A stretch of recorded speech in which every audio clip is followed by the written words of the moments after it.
opposition, billionaires and corporations who have rigged the economy and the governments to work for them and not us. So the only way to beat organized money is with organized people. So I'm going to ask you to step up and get organized.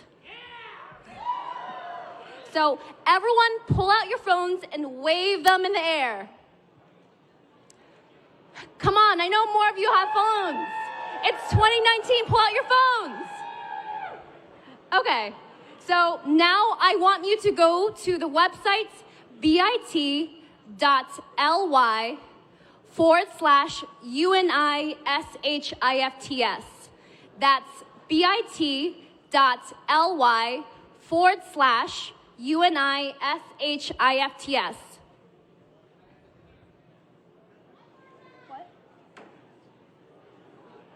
All right. So in order for us to win this election and create a government that works for all of us, not just the 1%, it's going to take us talking to people we know and talking to people we don't know. So on the form, you'll find shifts to sign up for canvassing, phone banking, and host parties for Bernie Sanders. So take a moment to fill it out. It's not easy, but history tells us that when we come together and organize, we win. Thank you so much.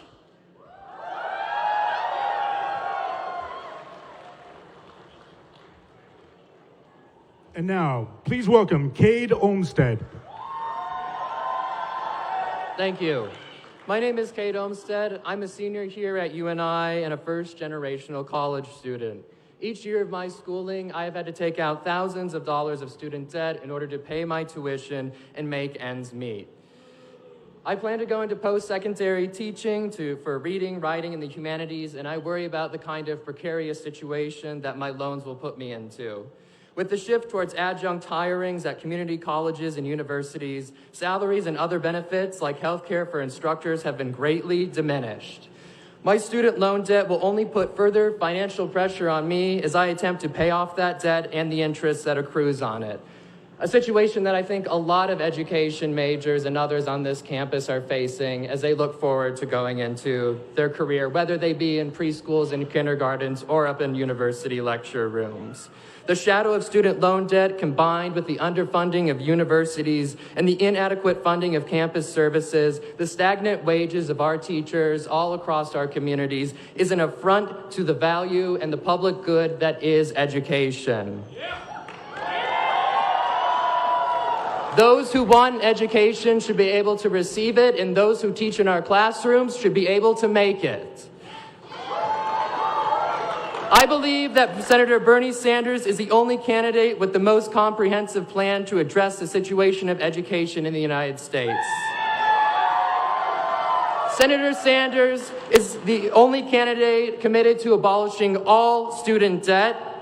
He wants tuition-free colleges and public universities. He wants to strengthen our public schools by increasing our school teachers' salaries to $60,000. He wants to close the funding gap in our community schools all across this country, and so much more. Senator Sanders supports reinvesting in not only our children and families, our students and teachers in our communities financially, but he supports a reaffirmation and reinvestment in the very idea of a public education. I believe that together, all of us, along with Senator Sanders, can radically transform not only the outlook of our futures, but the futures of tomorrow. Thank you. Please welcome Shannon Williams.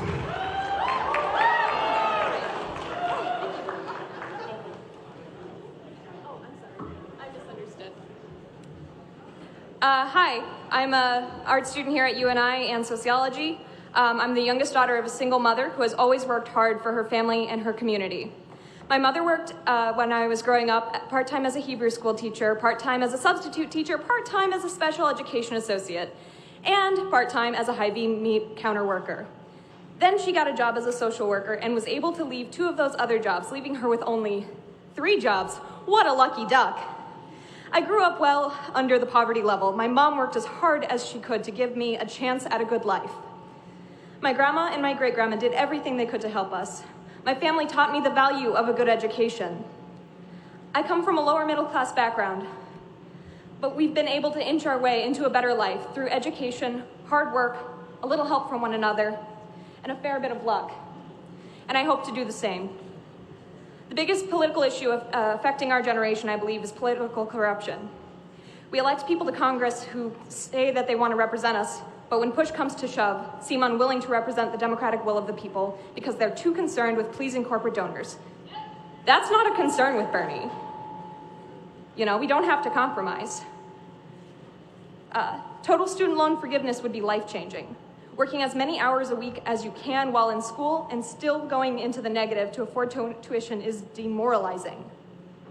I worked 2 jobs this summer to help afford my expenses so that I could focus exclusively on my education for the semester. Due to unforeseeable expenses, I am still short. I am losing weight because I am scared of running out of food. I'm rationing oatmeal, trying to stretch what I can. I show up to class and I'm exhausted because I'm hungry. I know this is a familiar story for a lot of you. Last fall, I was working 40 hours a week with a 10-hour-a-week commute. I was fed, but I was exhausted because I had very little time to sleep after I completed my assignments. I'm a good student. I'm a hard worker. But under constant scarcity pressure, my performance isn't as good as it should be in either role.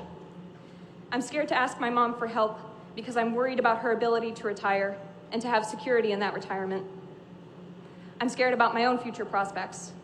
How long will I live with this weight on my shoulders? We're the first generation whose life expectancy is shorter than that of our parents.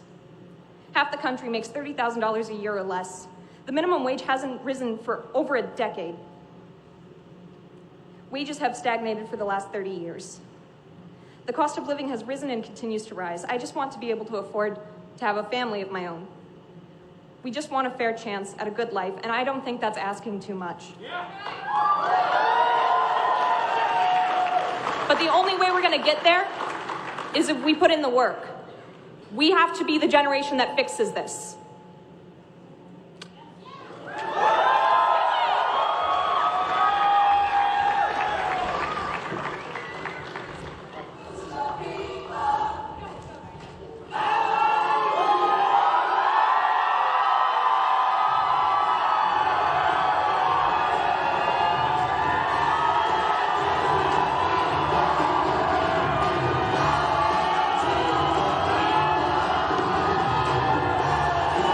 Thank you. Thank you, you and I. Thank you all for being out. Let me thank the Singing Mountain, Cade, and Shannon for their great remarks. Not much I can add, so I'm going home. Look, I'm going to be brief, but I'm going to get to the point. I gather you guys got to get back to class pretty soon? No? All right, then I'll go on forever. All right. Here is the reason that I'm running for president and the reason I need your support. Today we have, in my view, a president of the United States who is a racist, a sexist, a homophobe, a xenophobe, and a religious bigot.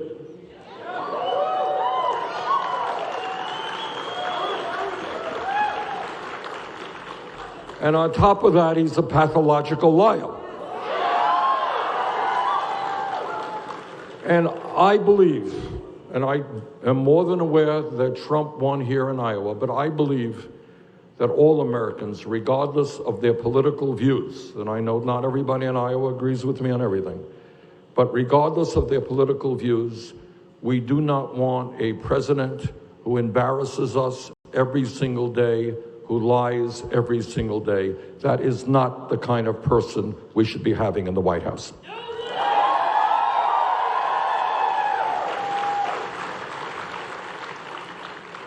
But this campaign is not just about defeating Trump, as important as that is. This campaign is about transforming our country and creating an economy and a government that works for all of us, not just the 1%.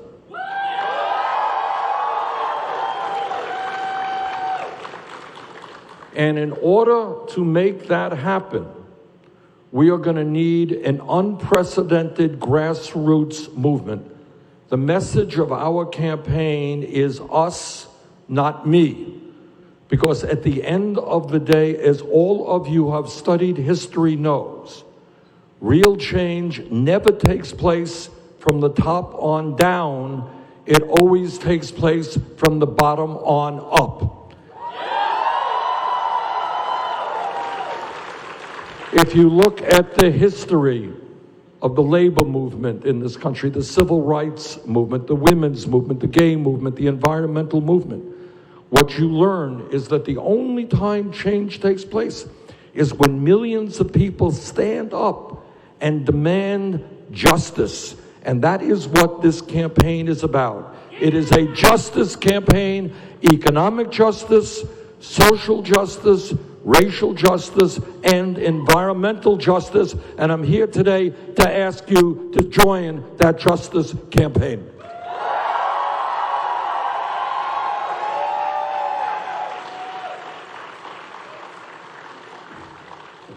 Now, what does our campaign stand for? What does it mean to have a progressive agenda? And let me begin by saying, not to get you all very nervous, but the future of our country, and in some ways the future of our planet, depends upon your generation becoming involved in the political process. Don't want to get you too nervous, but that is the simple truth. What do I mean by that? What I mean is that your generation, thank God, turns out to be the most progressive younger generation in the history of this country. More than, in my view, more than any other generation in the history of this country, your generation is more anti-racist, anti-sexist, anti-homophobia, anti-religious bigotry than any other generation in the history of this country. And you should be very proud of that. That's the good news. Here is the bad news. The bad news is that your generation votes in much lower numbers than older generations. So that if you want to stand up and combat climate change or racism or sexism, it doesn't matter unless we mobilize people to stand up and implement policies that you believe in. I just met an hour ago with some young people, and one guy was saying, you know, I go out and I talk to my friends and they don't believe in politics. They don't know why they should be involved. And you have got to explain to them that the big money interest in this country, the special interest in this country, the billionaires who get huge tax breaks, the fossil fuel industry that is destroying this planet, the agribusiness corporations who are destroying family farming, that's exactly what they want you to believe. They want you to believe it's impossible, we can't do anything. Why should I get involved in the political process? And you tell those friends of yours, and I know they're all out there, that if they're worried about the high cost of college, if they're worried about the low wages that they're making, if they're worried about climate change, stop complaining, get involved in the political process.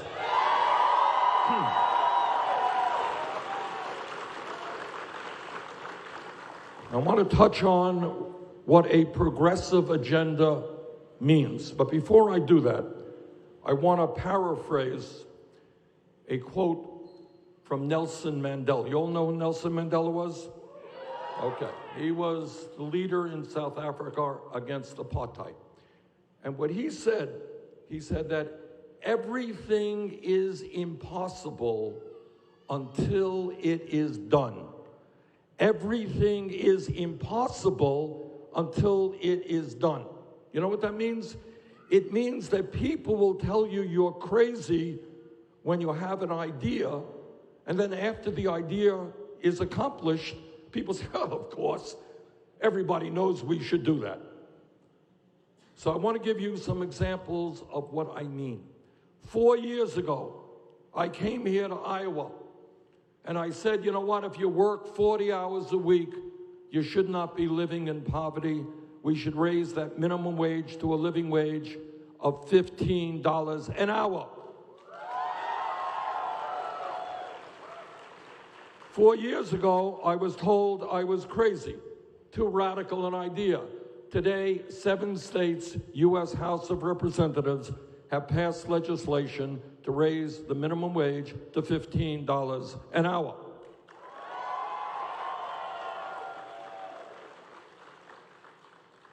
Four years ago, I said that health care is a human right, not a privilege.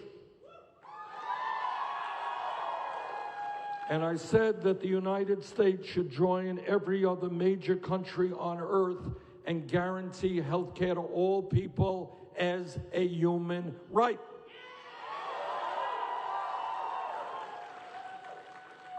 Four years ago, I was told that that was not something that the American people supported. Guess what? Poll after poll tells us that that is exactly today what the American people do support, and that is a Medicare for all single-payer system.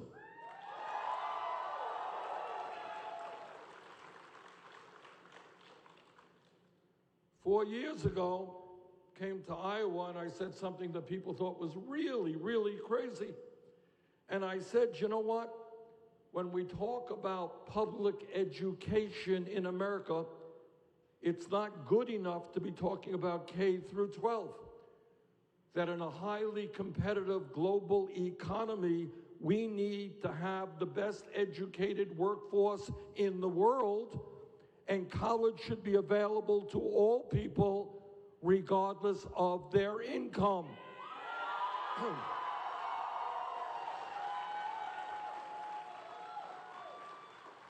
And that is why we should make public colleges and universities tuition free. 4 years ago, I said it is a little bit crazy that in the richest country in the history of the world, tens of millions of people are struggling with outrageously high levels of student debt. That if you go to college, you should not have to be paying off your student debt, in some cases, for decades. And that is why I believe we should cancel all student debt in America.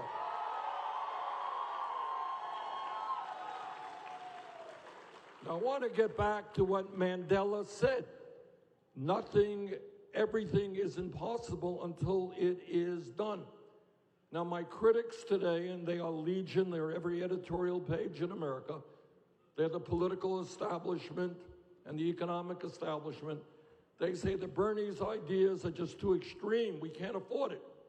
But this is what I want you to think about when you think about what's realistic. 11 years ago, the United States Congress provided trillions of dollars in a bailout for the crooks on Wall Street who destroyed our economy. That was realistic. 2 years ago, Trump and his friends gave well over $1 trillion in tax breaks to the top 1% and large profitable corporations. That was realistic. We are spending $750 billion a year on the military, more than the next 10 nations combined, and we don't even know who our enemy is. That is realistic. Well, if all of that stuff is realistic, canceling all student debt in America is realistic.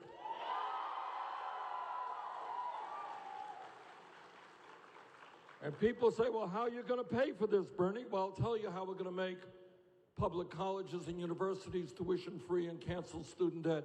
We're going to impose a modest tax on Wall Street speculation.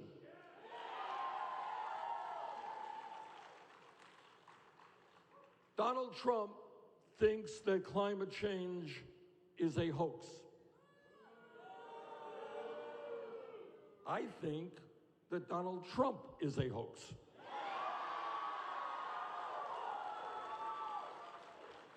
And I think that by ignoring the incredible dangers of climate change, Donald Trump is not only threatening the well-being of this country, but the entire world. And let me tell you, this will impact your generation, obviously, in a very significant way. Because what the scientists are telling us is that climate change is not only real, it is not only causing devastating problems in our country and around the world. Some of you have seen the pictures of what's happened in the Bahamas just a few days ago. You know what happened in Puerto Rico just a few years ago. What we are talking about now is increased drought all over the world, increased floods, increased rising sea levels, increased acidification of the ocean, increased extreme weather disturbances in which there are massive downfalls of rain causing all kinds of destruction. What the CIA and the intelligence agencies tell us is that if you see more drought around the world and people can't grow their crops and get food to eat or water to drink, they're going to migrate. And when they migrate to other areas, it causes national security crisis. We're seeing that right now. And I am proud to tell you that recently, as a result of what the scientists are telling us, I have introduced the most comprehensive climate change legislation ever introduced by any candidate running for anything.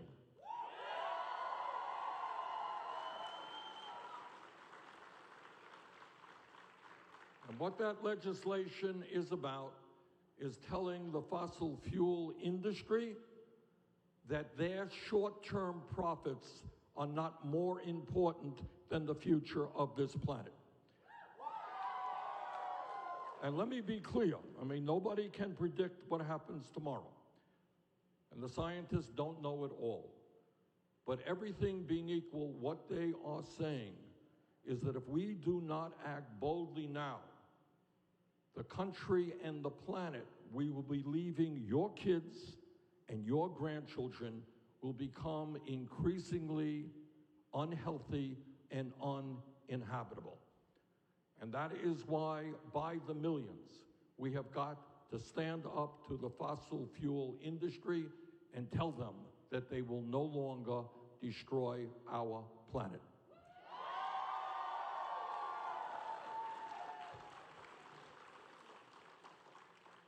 When we talk about major issues facing this country, let me be as clear as I can be. I believe that it is the women of this country who should be controlling their own bodies, not politicians in Washington.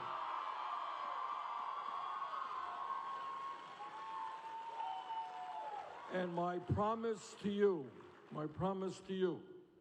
is that I will never nominate somebody to the Supreme Court who does not 100% believe in Roe v. Wade.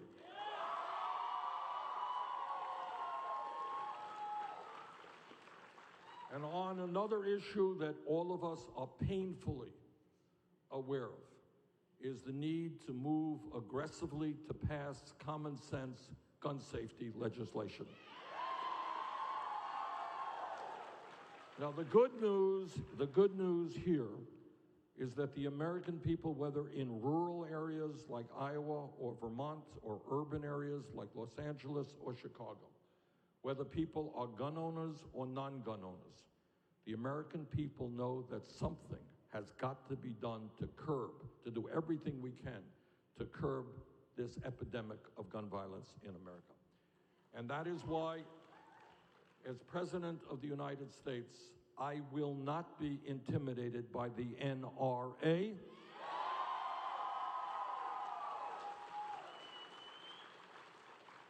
We will pass strong gun safety legislation, including increased background checks, doing away with the so-called gun show loophole, doing away with the provision that allows people to buy guns legally and then sell them to criminal elements. And I believe that the time is long overdue for us to ban the sale and distribution of assault weapons in this country.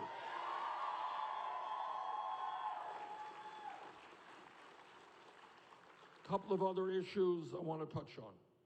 I hope that all of you know that the criminal justice system in this country is completely broken and is racist.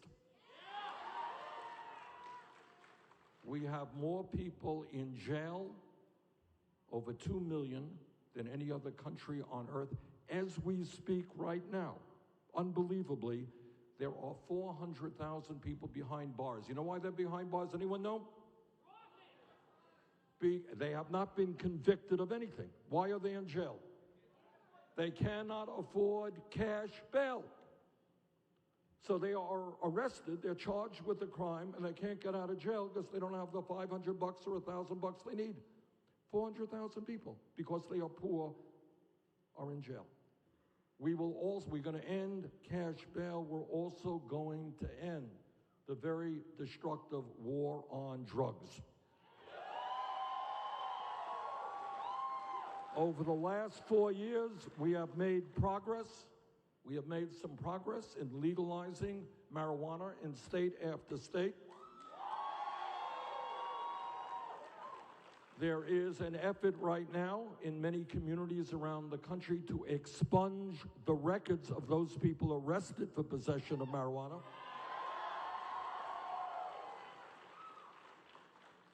Our job in terms of criminal justice is to invest in jobs and education for our young people, not more jails and incarceration.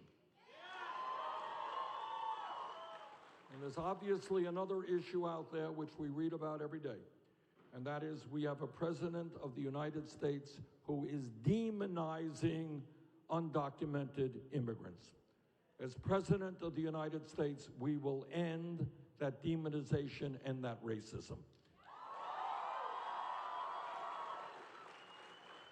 Together, we will pass comprehensive immigration reform.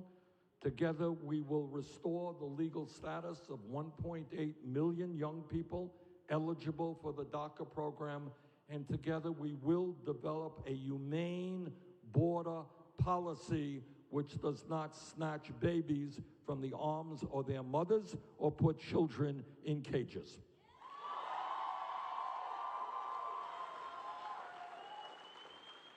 Now, we live in a strange moment in history, and it's not just Trump.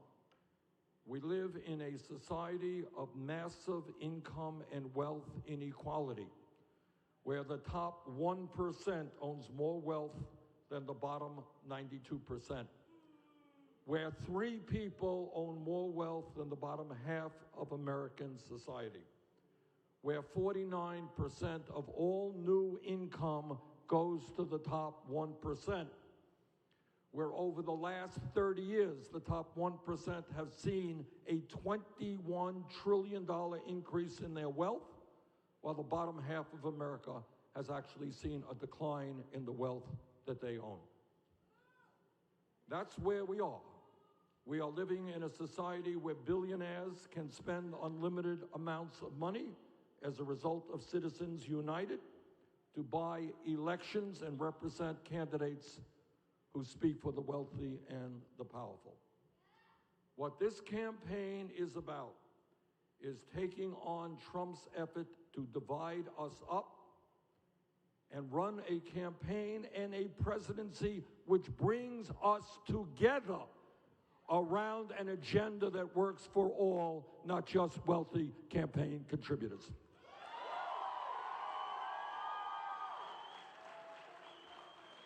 So today I am here to say to you that the election that is coming up is in fact the most important election in the modern history of America. And as all of you know, Iowa plays an outsized role, a very, very important role in the American political process. You are the first state that actually votes.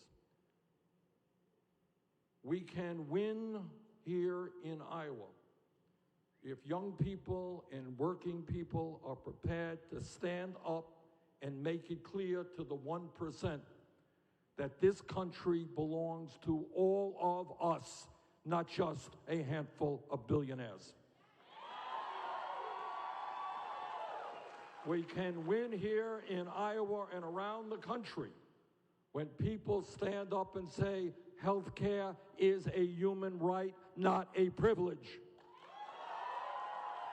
We can win here in Iowa and around the country when people say climate change is real and we've got to stand up to the greed and destructiveness of the fossil fuel industry.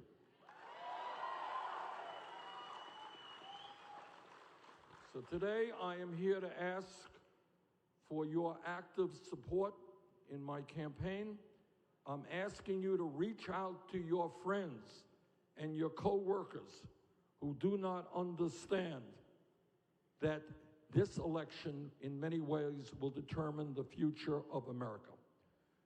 So let us stand up, let us defeat Trump, let us transform this country, and let us go forward and create an economy and a government that works for all of us and not just the few. Thank you all very much.